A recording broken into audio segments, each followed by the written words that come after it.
Want to use hearing loops? Let's take a look at how to use the Telecoil Adapter with your Rondo 3 audio processor. Rondo 3's Telecoil Adapter is a plug-in device that allows you to use hearing loops in public venues, as well as telecoil-enabled phones. To use it, first gently open the rubber socket cover at the bottom of Rondo 3.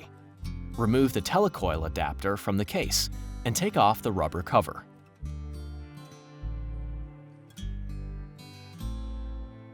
Ensure that Rondo 3 is turned on and plug the Telecoil Adapter into the socket. Rondo 3 will now automatically pick up the signal from the hearing loop or neck loop. To deactivate the telecoil function, remove the Telecoil Adapter from the audio processor. Please note that the input selection key, MT, of the fine-tuner Echo has no effect on the Telecoil Adapter. Your healthcare provider can adjust the loudness of the adapter for each audio processor program. Now you can enjoy using hearing loops and telecoil-enabled phones.